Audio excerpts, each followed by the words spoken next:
우리가 누가복음 말씀을 함께 나누고 있습니다. 지난주에는 우리가 좁은 문으로 들어가기를 힘쓰라 이 말씀을 나누면서 우리가 몇 가지 이 좁은 문에 대한 오해, 이 문은 경쟁의 문이 아니다. 세상의 눈으로 볼 적에 좁아 보이고 보잘것없어 보이지만 바로 이 문이 복음의 문이고 우리가 소망해야 될 문임을 함께 말씀을 나누었어요. 오늘 말씀의 제목은 하늘의 잔치입니다. 오늘 말씀은 1절부터 14절까지의 내용을 읽었는데 언뜻 그 내용을 보면 세 부분으로 나눠야 된다 이런 생각을 가지실 수가 있지만 사실은 같은 내용이에요. 우리가 같은 관점에서 이 말씀을 풀어가는 게 사실은 만만한 일이 아닙니다. 왜냐하면 첫 번째 이야기는 안식일에 수종병 든 자를 고쳐주시는 이야기. 우리가 13장에서 안식일에 허리가 꼬부라진 여인을 고쳐주시는 이야기에 동일한 반복인 것 같지만 그 배경에는 전혀 다른 이야기가 담겨져 있는 거예요. 두 번째 이야기는 그렇게 안식일을 통해서 예수님과 바리새인들 사이에 또 한 번 긴장관계가 형성된 다음에 예수님이 비유로 말씀을 하시는데 잔치의 청함을 받으면 높은 자리에 앉지 말고 끝자리에 가서 앉으라는 거예요. 이게 두 번째 이야기예요. 세 번째 이야기는 우리가 점심이나 저녁이나 또는 잔치나 어떤 사람들을 청할 때 뭔가 힘 있는 사람, 능력 있는 사람을 청하지 말고 능력이 없는, 갚을 것이 없는 낮은 자를 청하라. 이게 세 번째 이야기예요. 그런데 이 세 가지 이야기는 동일한 것을 우리에게 말씀해 주고 있어요. 오늘 그 복음을 찾아가는 거예요.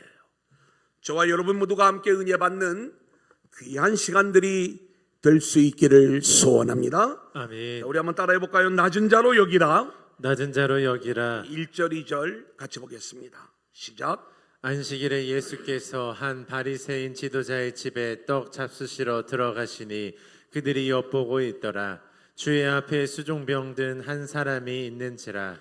이 누가복음은 예수님과 바리새인 사이에 좀 더 색다른 장면들이 자꾸 연출이 되는 거예요. 지난주에는 예수님을 헤롯이 죽이려고 한다고 그러면서 예수님을 보호하는 듯한 태도를 보여주었던 바리새인들의 모습. 뿐만 아니라 누가복음에는 바리새인들이 예수님을 자꾸 식사에 초대를 하는 거예요. 오늘 말씀도 바로 예수님을 식사의 자리에 초대를 하고 예수님이 잡수시러 들어가시는 상황이에요. 이런 특별한 모습을 누가가 보여주지만 누가복음에서도 계속해서 예수님과 바리새인 사이에 긴장관계가 형성되어져 있는데 바리새인들이 주님이 어떻게 하시는가 엿보고 있었다. 이건 몰래 훔쳐봤다는 이야기가 아니라 그 상황을 주의 깊게 지켜보고 있는데 마침 그 자리에 수종병 든 사람이 있었다는 거예요. 이 상황을 바리새인들이 어떤 한 컨셉을 만들어 놓고 예수님을 시험하려는 장면인지 아니면 우연히 이 장면이 연출이 된 것인지는 성경이 너무 짧게 기록을 하고 있기 때문에 우리가 그 배경까지는 이해하기 어렵지만 어쨌든 지금 바리새인들에게는 안식일에 예수님이 과연 이 병자를 고치실 것인가 여기에 집중을 하고 있는 거죠. 자, 예수님이 어떻게 행동하시는가 3절로 6절입니다. 시작. 예수께서 대답하여 율법 교사들과 바리새인들에게 이르시되 안식일에 병 고쳐주는 것이 합당하냐 아니하냐. 그들이 잠잠하거늘 예수께서 그 사람을 데려다가 고쳐 보내시고 또 그들에게 이르시되 너희 중에 누가 그 아들이나 소가 우물에 빠졌으면 안식일에라도 곧 끌어내지 않겠느냐 하시니 그들이 이에 대하여 대답하지 못하니라. 여기 수종병 든 사람은 다른 번역에는 고창병으로 번역이 되기도 하는데, 근육 조직에 물이 고이면서 몸이 붓게 되는 그러한 질병을 수종병이다 이렇게 이야기를 해요. 과연 이 사람을 예수님이 안식일인데 고쳐주실까? 우리는 한두 번 주님이 그러신 게 아니라 주님은 일관되게 바리새인들이나 회당장이나 신실한 유대인들이 불편해하는 것을 알면서도 일관되게 고쳐주시는 거예요. 그리고 바리새인들은 예수님이 끊임없이 그런 이제 안식일을 자기들의 생각과는 다르게 마치 안식일을 범하는 모습으로 사역을 진행을 하실 때 그들은 번번이 주님으로부터 할 말이 없게 되고 부끄러움을 당하면서도 안식일에 대한 자신들의 기본적인 개념을 바꾸려고 하지를 않아요. 주님이 이 장면을 주의 깊게 지켜보고 있는 바리새인들에게 묻는 거예요. 안식일에 병 고쳐주는 것이 합당하냐 합당하지 아니하냐. 왜냐하면 이 문제는 바리새인들에게도 문제였어요. 죽어가는 사람을 바라만 보고 있을 수가 없기 때문에 자신들 안에서 한 가지 원칙을 세우는데 긴급한 치료를 요하는 병은 고쳐주어도 되지만 긴급한 치료를 원하는 병이 아니면 안식일에는 고쳐주면 안 된다. 이게 바리새인들이 가지고 있었던 생각이었죠. 예수님이 물어보는 거예요. 너희들 중엔 누가 그 아들이나 소가 우물에 빠졌으면 안식일에도 이끌어내지 않겠느냐? 이렇게 질문하시는 거예요. 사실 이 바리새인들, 유대인들은 율법을 지키는 일에 있어서 많은 어려움들이 있었는데 안식일에는 일을 하면 안 되었기에 이렇게 누군가가 구덩이에 빠지면 또는 동물이나 가축이 구덩이에 빠졌을 경우 안식일에 이 구덩이에 빠진 짐승을 구출해야 되는가 안 해야 되는가, 이것이 늘 그들의 질문이었던 거예요. 그리고 이거에 대한 해답이 온건파와 그리고 과격파 사이에 늘 갈등이 있었어요. 좀 온건하게 이 장면을 좀 해석해 주려고 하는 사람들은 그 구덩이에 빠져서 죽으면 안 되니까 위급한 상황이면 건져내 줘야 된다. 또 아니다, 우리는 생명의 주권은 하나님께 맡기고 그리고 말씀을 지켜야 된다. 그래, 저래도 놔두면 안 되니까 최소한의 저들의 돌봄을 위해서 마실 물이나 먹을 것이라도 좀 던져줘야 되는 것 아니냐. 이런 갑론을박이 그들 안에도 계속 있어오는 와중에 늘 그 율법을 자기들에게 이로운 방법으로 해석을 하는 거죠. 그래서 아들이나 소가 우물에 빠지면 당연히 건져주는 그러한 모양으로 율법이 흘러갔던 거예요. 자, 너희들도 그렇게 율법을 자의적으로 해석을 하면서 안식일에 이 병으로 고통당하는 사람을 고쳐주는 것 당연한 일이 아니겠느냐, 이 내용을 말씀하시는 거예요. 자, 우리가 누가복음에서만도 우리는 벌써 이 안식일 문제를 가지고 예수님과 바리새인들 사이에 반복되는 충돌이 있는 것을 계속해서 보게 되는 거예요. 예수님이 일부러 도발하시는 모습이죠. 거기에는 안식일에 대한 올바른 가르침을 주시고자 하시는 우리 주님의 의도가 담겨져 있는 거예요. 근데 바리새인들은 그 주님으로부터 이 놀라운 가르침을 받으면서도 안식일에 대한 자신들의 기본적인 생각을 바꾸고자 하는 마음이 없는 거예요. 여러분, 죄송하지만 우리가 복음을 모르는 게 아니에요. 복음이 저와 여러분의 마음속에 떨어지고 그 복음의 말씀이 우리를 통치하실 때에 우리는 그 복음이 바른 방향인 걸 알지만 우리 안에 기본적으로 가지고 있는 이 종교성, 종교적인 마음을 깨뜨리고자 하는 마음이 없는 거예요. 왜냐?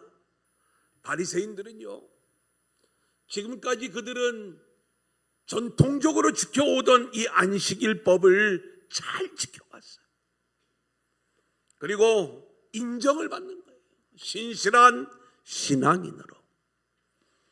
그리고 그들은 그렇게 철저히 안식일법을 지켜오면서 우리는 마땅히 하나님 앞에 가도 칭찬과 상급을 받을 만한 존재다. 이거 놓치기 싫은 거예요. 그래서 주님이 아무리 복음적 개념으로 안식일을 말씀해 주셔도 그래, 이 수종병 든 자, 그들의 생각에는 하나님의 심판과 저주를 받아 질병과 저주 가운데 있는 모습인데 그들에게도 동일한 안식의 은혜가 임하고 자신들에게도 동일한 안식의 은혜가 임하는 이런 안식일 말고 우리처럼 철저히 안식일을 지켜 사람에게도 인정받고 하나님 앞에 가서도 뭔가 칭찬과 인정과 상급을 받을 만한 그러한 이 안식일, 지금까지 지켜왔던 이 개념, 나는 포기할 생각이 없다는 거죠. 우리도 복음을 알지만 인정받고 높아지고자 하는 우리의 마음을 내려놓고자 하는 마음은 우리에게 없는 것. 그래서 주님은 끝까지 이 안식일 문제로 우리에게 도발을 해오시는 거예요. 오늘 이 안식일의 문제가 이제 무엇으로 연결이 되어지냐면 바로 이 잔치의 청함을 받았을 때 높은 자리에 올라가는 게 맞냐, 아니면 끝자리에 가서 앉는 것이 맞냐, 이 문제로 연결이 되어지는 걸 우리가 보게 됩니다. 같은 얘기예요. 우리는 이 바리새인들의 문제가 나는 안식일을 지킴으로 하나님 앞에 인정과 칭찬과 상급을 받을 자격이 있는, 스스로를 높이고 스스로를 높은 자리에 앉기에 합당한 존재로 자신을 바라보고 있느냐, 아니면 수종병 든 자처럼 나는 이 자리에 들어올 자격도 없지만 들어온 것 하나만으로도 기뻐하고 감사하며 하나님의 은혜를 바라보는 자로 우리가 있느냐. 꼬부라진 여인을 고쳐준 그 주님에 대하여 분노했던 회당장의 모습이 자신의 꼬부라진 마음과 꼬부라진 인격, 그리고 꼬부라진 영적 상태를 바라보지 못하는 이 회당장의 본질의 문제라고 말씀을 드렸던 것처럼, 바리새인들은 자신들 역시 수종병 든 자처럼 하나님의 은혜가 필요한 존재, 하나님의 긍휼이 부어져야만 되는 존재임을 깨닫지 못하고 나는 그래도 이만큼 율법을 지키며 대접받을 만한 존재로 자신을 생각하는 이것에 바로 안식일 문제가 발생하게 되었던 거예요. 그래 우리 주님은 이제 이 비유의 말씀을 하시는 거예요. 잔치의 청함을 받으면 높은 자리 가서 앉지 말고 낮은 자리에 가서 앉으라는 이 이야기는 우리에게 윤리적 겸손을 말씀하려고 이 내용 얘기하는 게 아니에요. 이 내용 속에는 저와 여러분이 자기 자신을 바라볼 때 자신을 높은 자로, 그럴듯한 존재로 바라보고 있느냐, 아니면 주의 은혜가 아니면, 주의 십자가의 은혜가 아니면, 그 용서함이 아니면 살 수 없는 그러한 낮은 자로 자신을 바라보고 있느냐, 이걸 물어보고 계시는 거예요. 자, 우리 한번 같이 보겠습니다. 누가복음 14장 7절로 9절이에요. 시작. 청함을 받은 사람들이 높은 자리를 택함을 보시고 그들에게 비유로 말씀하여 이르시되 내가 누구에게나 혼인 잔치에 청함을 받았을 때에 높은 자리에 앉지 말라.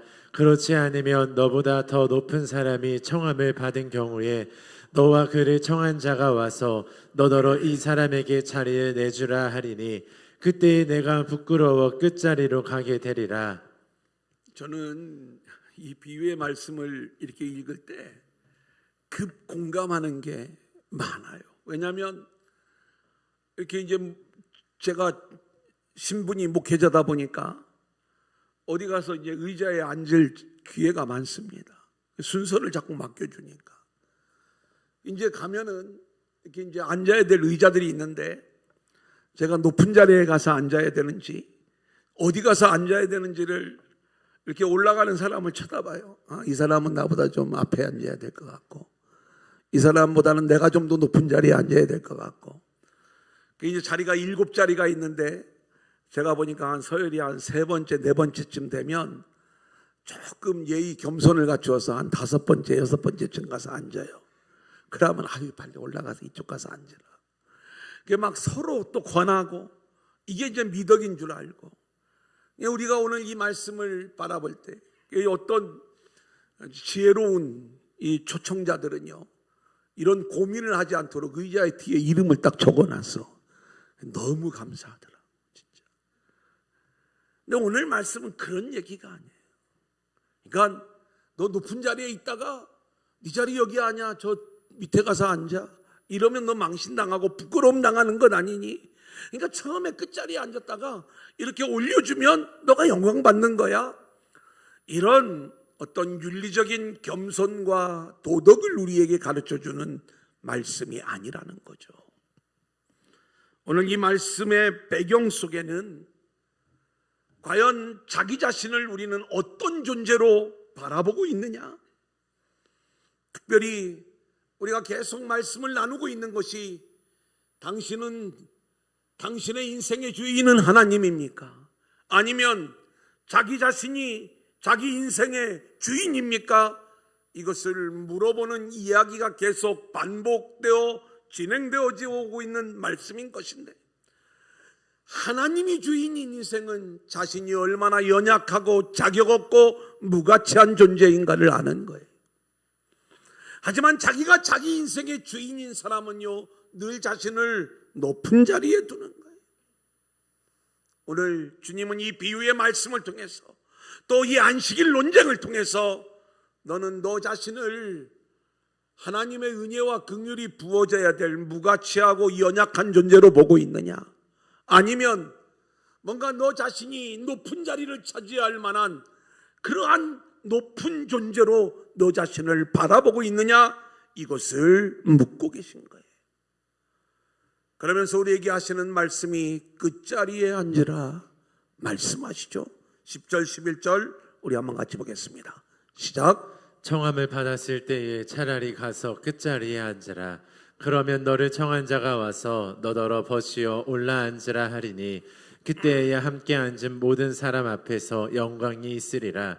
무릇 자기를 높이는 자는 낮아지고 자기를 낮추는 자는 높아지리라.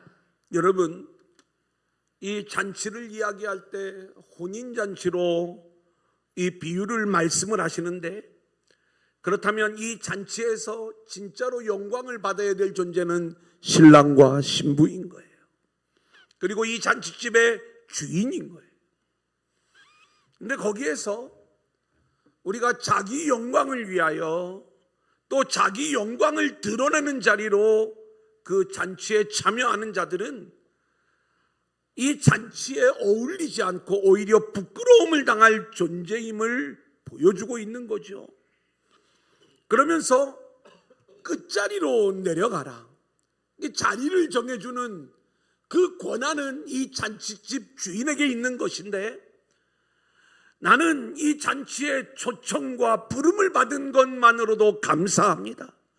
자격이 없는 나를 불러주신 그 은혜가 너무 감사해서 가서 끝자리에 앉으면서 오직 주인의 영광만, 그거에만 집중하는 그 사람을 주인이 와서 끝자리에서 높은 자리로 그 사람을 이끌어주면서 그 영광에 함께 참여하게 해주시는 이 놀라운 은혜를 말씀해 주시는 내용이 오늘 본문의 말씀인 거예요. 사랑하는 여러분, 우리가 예수를 믿는다는 것은 하나님 나라의 백성으로 초대를 받은 거예요. 자, 그렇다면 이렇게 예수를 믿는 자의 삶은 자격이 없는 나를 하나님의 자녀로 삼아주신 주님의 은혜, 주님의 십자가의 은혜가 너무 감사해서 주님 한 분만으로도 늘 기뻐하고 감사하며 감동하고 감격하고 늘 그니 주님과 동행하는 삶을 살아가는 것을 말하는 거죠. 세상에서 나에게 주어지는 명예, 높아짐 여기에는 관심이 없어요. 왜냐하면 내가 그렇게 부름받은 사실 하나만으로도 너무 감사하기 때문에. 하나님이 어쩌면 세상에서 우리를 끝자리로 몰아내실 수도 있어요. 관계가 없는 거예요. 왜요?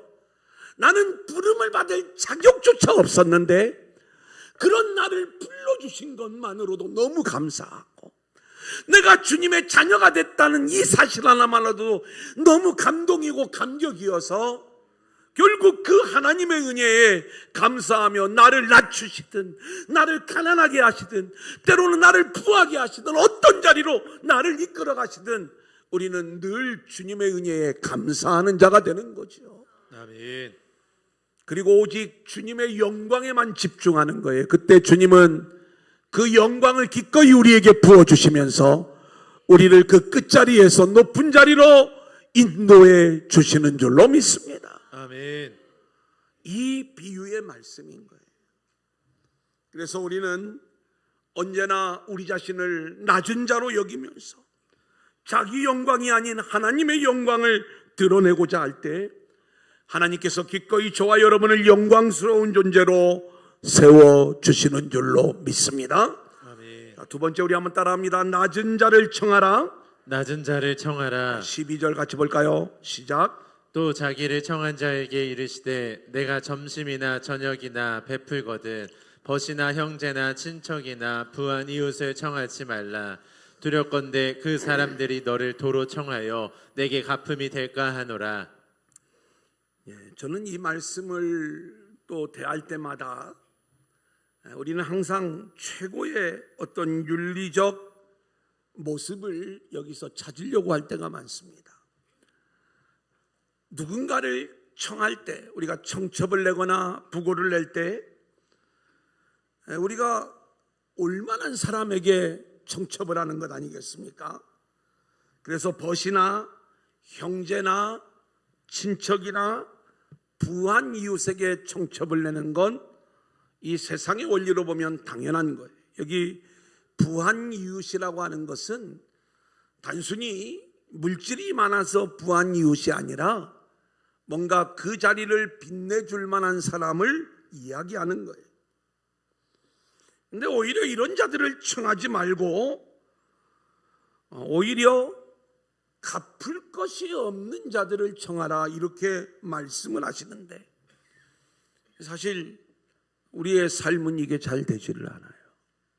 이제 우리가 이 코로나를 지내면서 이제 결혼식이나 장례식이나 많은 것들이 이렇게 좀 이제 바뀌어져 가는데 우리는 늘 대가를 생각하면서 이 청함에 응하는 경우들을 보게 되는 거예요. 저도 옛날에는 제가 그러지 않았는데 아버님 장례식을 하고 또 어머님 장례식을 하고 나서부터는 이제 주변의 목사님이 이제 부고를 알려와요. 가까운 목사님, 아는 목사님. 이제 제가 인사를 드리러 가야 되잖아요. 이제 우리 아버지 때 이분이 얼마 부의금을 보냈나? 그때부터 쳐다보게 되는 거예요. 제가 적어놨겠어요? 안 적어놨겠어요? 제 컴퓨터에 다 있어요. 이렇게. 이름이 없는 거야. 아니 이분이 안 올 사이가 아닌데 그때부터는 너무 마음이 불편한 거예요. 제가 2번, 3번 그거 보다가 지금은 안 봅니다. 제 마음에 이게 부담이 되고 상처가 돼서 이게 볼 게가 아니구나. 그분이 못 왔다면 뭔가 좀 그런 상황과 여건이 있었겠지. 내가 안 가서는 안 될 자리.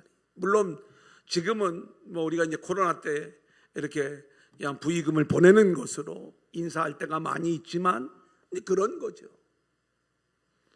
대가를 바라는 청함, 이게 우리 인간의 기본적인 심리인 거예요. 사람들은 언제나 주고받는 원리를 생각하면서 서로를 바라보는 거예요. 내 교회에서는 오늘 말씀을 우리가 그대로 받아들여서 갚을 것이 없는 자들을 청하라는 말씀, 우리가 이것을 놓치면 안 되는 거예요. 한번 볼까요? 13절, 14절 같이 보겠습니다. 시작. 잔치를 베풀거든 차라리 가난한 자들과 몸 불편한 자들과 저는 자들과 맹인들을 청하라. 그리하면 그들이 갚을 것이 없으므로 내게 복이 되리니 이는 의인들의 부활 시에 내가 갚음을 받겠음이라 하시더라. 여기서 우리가 잔치를 베풀 때 청해야 될 자들이 누구인가? 가난한 자들, 몸 불편한 자들, 저는 자들, 맹인들. 이들은 우리가 갚을 것을 기대할 것이 전혀 없는, 경쟁력이 없는 자들을 청하라고 말씀을 하고 있는 거예요. 사람들은 왜 잔치를 베풀 때 높은 자를 청하려고 하죠? 자신의 체면을 세우기 위해서. 그죠? 그래서 우리는 늘 결혼식이나 장례식에도 높은 분이 근조화환을 이렇게 보내오면 그분 걸 맨 앞에 이렇게 놔요. 대통령, 여기는 대통령이 근조화환을 보내왔네. 굉장한 집인 모양이다. 뭐 이런 생각들을 갖잖아요. 대부분 그런다고요. 별로 와도 감동도 없을 모양인데 감사해요. 예. 이제 그런 거잖아요. 우리의 마음들은 교회 행사도 마찬가지예요. 여러분, 많은 교회들이 어제도 한국교회가 굉장히 큰 행사를 하면서 제발 좀 그냥 하나님께만 예배했으면 좋겠는데 웬 정치인들이 그렇게 그냥 많이 오는지. 저는 교회도 마찬가지. 행사를 할 때마다 대전시장 와라, 유성구 국회의원들 와라, 다 옵니다. 오면은 여기에 와가지고 그 행사의 절반을 그 사람들이 인사하는 데다 써먹는 거예요. 왜 그 사람들을 부르는 거예요? 우리 교회는 시장도 부르면 와. 우리 교회는 이렇게 힘 있는 교회야. 대단한 교회야. 교회의 힘과 능력을 자랑하고 교회의 그러한 모습을 통해서 우리 교회가 힘 있는 것을 드러내려고 하는 그러한 마음들이 우리에게 기본적으로 있는 거예요.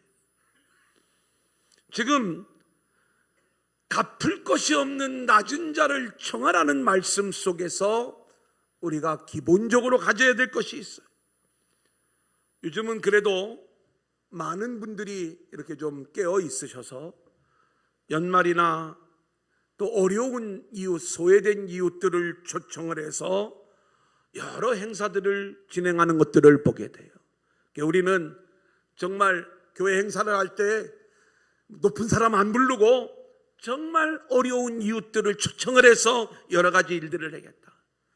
아주 귀한 일이지만 이것도 그 동기가 복음적이어야지. 어떤 자기의 의를 드러내기 위하여 이러한 일들을 행한다면 이건 역시 자기 영광을 구하는 일이 될 수가 있다는 거예요. 오늘 낮은 자를 청하라는 주님의 말씀은 뭔가 최고 수준의 윤리적, 도덕적 실천을 우리에게 말씀하시려고 이 내용을 이야기하는 게 아니에요. 갚을 것이 없는 낮은 자를 청하라는 말씀 속에는 너희 자신이 갚을 것이 없는 낮은 자였는데 그런 너희를 청하여 하나님의 자녀를 삼아주신 주님의 은혜를 아는 자들이 되어라. 할렐루야. 아멘. 그 주님의 은혜가 아니면 우리는 청함을 받을 수가 없었다고요. 자격 없는 우리들이 어떻게 하나님 나라의 혼인잔치에 청함을 받고 그 자리에 들어갈 수가 있어요?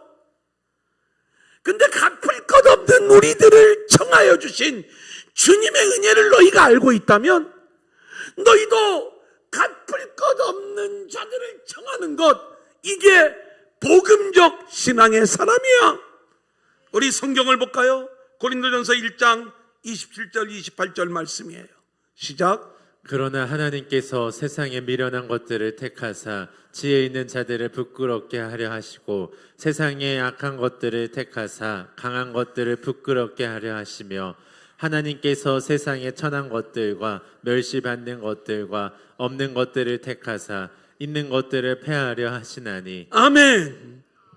여러분, 우리 하나님이 누구를 택하신 줄 아세요? 지혜 있는 자들을 택했으면 우리는 택함을 받지 못했어요. 근데 미련한 자들을 택해 주셨기 때문에 우리가 택함을 받게 된 줄로 믿습니다. 강한 자들을 택하셨으면 우리는 택함을 받지 못했어요. 근데 약한 자들을 택하셨다는 거예요. 천한 자들을 택하셨다는 거예요. 멸시받는 자들을 택하셨다는 거예요. 없는 자들을 택하셨다는 거예요. 갚을 것이 없는 우리들을 택하여 주신 은혜 때문에 저와 여러분이 자격이 없음에도 불구하고 택함을 받아 하나님 나라의 혼인잔치의 주인공이 되었다면, 우리는 나가서 복음을 전할 때 이 잔치자리에 수많은 영혼들을 우리가 하나님께로 인도할 때 우리가 해야 될 가장 기본이 뭐냐? 갚을 것이 없는 자들을 청하여 이 잔치로 초대하는 것, 이것이 우리의 사명인 줄로 믿습니다. 아멘. 종교는요, 끊임없이 자기를 세우려고 해요. 그래서 그럴듯한 사람만을 친구로 두려고 하고 그런 사람을 초청하려고 하는 거예요.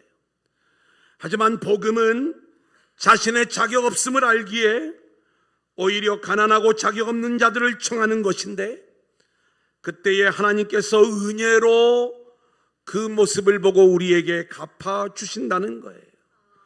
누구나 대가를 바라보고 행동하지요. 그래서 초청을 할 때에도 갚음 받기를 기대하며 높은 사람을 초청하는 것, 이것이 세상의 원리예요. 근데 알고 보면 이것이 다 율법적 종교적 믿음에 불과하다는 것을 우리가 알 수가 있는 거죠. 하나님은 우리를 갚아주시는데 우리의 수고한 노력과 열심에 따라 갚아주시는 게 아니라 자격 없는 우리들에게 전적인 은혜와 긍휼로 갚아주시는 것, 아멘. 이것이 복음의 세계인 줄로 믿습니다. 아멘. 그래서 하나님은 철저히 우리를 하나님의 은혜만을 바라보는 자들로 세워가시는 일에 오직 하나님의 관심이 있는 거예요. 마태복음 10장 34절로 36절 같이 볼까요? 시작. 내가 세상에 화평을 주러 온 줄로 생각하지 말라. 화평이 아니요 검을 주러 왔노라. 내가 온 것은 사람이 그 아버지와 딸이 어머니와 며느리가 시어머니와 불화하게 하려 함이니 사람의 원수가 자기 집안 식구리라. 너무나도 그냥 읽어나가기에는 불편한 말씀이에요. 아니, 주님이 화평을 주러 오셔야지 왜 검을 주러 오셨는가? 사람이 그 아버지와 뭔가 화목하고 하나가 되게 하시는 게 우리 주님의 뜻이 되어야 되는데, 왜 사람이 그 아버지와 딸이 그 어머니와 며느리가 그 시어머니와 불화하게 하려고 주님이 오셨다는 말씀은 무슨 말씀이신가? 우리가 표면적으로만 보면 어려운 말씀이지만 복음적으로 해석하면 너무나도 은혜로운 말씀인 거예요. 우리 주님이 오셔서 하는 일들은 우리가 세상에서 의지하려고 하는 모든 것들을 하나하나 끊어내시는 거예요. 세상에서의 가장 강력한 도움과 의지는 가족에게 있어요. 그 가족까지도 끊어내시면서 우리 하나님이 하시는 일, 오직 주님의 은혜만을 붙잡으라는 거예요. 하나님만을 붙잡으라는 거예요. 자, 이것을 우리가 알고 있다면 벗이나 형제나 친척이나 부한 이웃을 청하지 말라는 말씀 속에도 이들이 갚아주는 어떤 것에 우리의 기대를 걸지 말고 오직 우리는 하나님의 갚아주심, 그것도 우리의 자격이 아니라 은혜로 갚아주심, 여기에만 우리의 소망을 두라는 말씀인 것이에요. 자, 14절 우리 다시 한번 읽겠습니다. 시작. 그리하면 그들이 갚을 것이 없으므로 내게 복이 되리니 이는 의인들의 부활 시에 내가 갚음을 받겠음이라 하시더라. 아멘. 아멘. 여러분, 이게 얼마나 놀라운 은혜요 축복인지 모릅니다. 우리가 세상의 부한 자들을 초청하는 것은 눈에 보이는 갚음을 소망하고 있기 때문에 그런 거예요. 이 세상에서 현세적인 갚아줌을 기대하면서 우리는 힘 있는 자들을 초청하기에 급급한 것, 이것이 우리의 모습이라면 오늘 말씀은 갚아줄 것이 없는 자들을 우리가 초청하며 그들을 섬기는 모습이 될 때 이제 하나님의 갚아주심을 우리는 기대하게 되는데, 그 하나님의 갚아주심은 종말론적인 거예요. 마지막 때에 최종적인 거예요. 여러분이 하나님의 갚아주심의 은혜를 최종적으로 종말론적으로 그 은혜를 힘입는 자만이 진정한 천국의 주인공이 되는 줄로 믿습니다. 아멘. 주님이 다시 오시는 그날, 의인들이 부활하는 그날, 우리는 하나님의 갚아주심의 은혜로만 하늘잔치의 주인공이 될 수가 있는 거예요. 우리가 그 이전에 세상의 갚아줌을 이미 다 받아 누렸다면, 그리고 하나님의 갚아주심의 주인공이 되지 못한다면 우리는 주님 다시 오시는 그날에 밖에서 슬피 울며 이를 갈게 되는 그런 불쌍한 존재들이 될 거예요. 이제 말씀을 정리합니다. 한번 따라해 볼까요? 기본으로 돌아가라.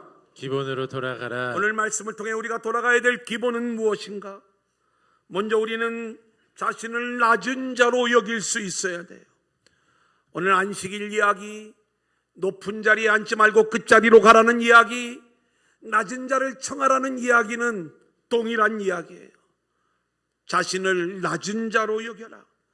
마음을 높은 데에 두고 자신을 드러내며 살아가는 자들은 하늘의 잔치에 어울리지 않는 자들이다.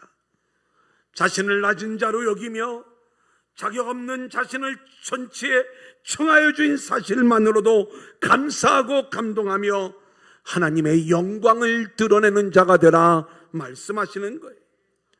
종교와 율법은 자신을 높이는 일에 관심이 있지만 복음과 은혜는 자신이 낮은 자임을 철저히 깨닫는 거예요. 그런데 이것은 인간의 힘으로는 불가능해요. 그래서 하나님은 성령을 보내셔서 우리를 낮은 자리로 이끌어 내리시는 거예요.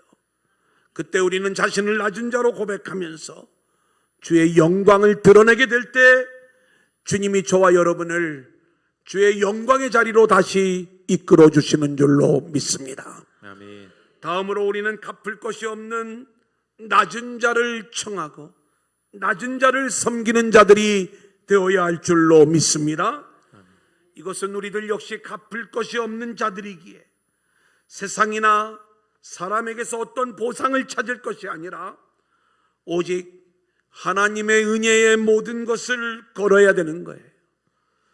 자격이 없음에도 불구하고 은혜로 우리를 불러주신 하나님의 부르심을 받은 것, 이것이 진정한 축복임을 우리가 깨달으면서 내 삶의 자리가 갚을 것이 없는 모습임을 우리가 깨달아서 오직 은혜로만 그렇게 부름을 받았다면 하나님의 나라는 바로 갚을 것 없는 자들이 청함을 받아 잔치의 기쁨을 누리는 자들, 이 복음의 원리를 우리가 깨달았다면 우리도 갚을 것 없는 낮은 자들을 청하고 그들을 섬기면서 이들에게 하늘의 은혜와 기쁨을 전하는 저와 여러분들이 될 수 있기를 주님의 이름으로 간절히 축원합니다.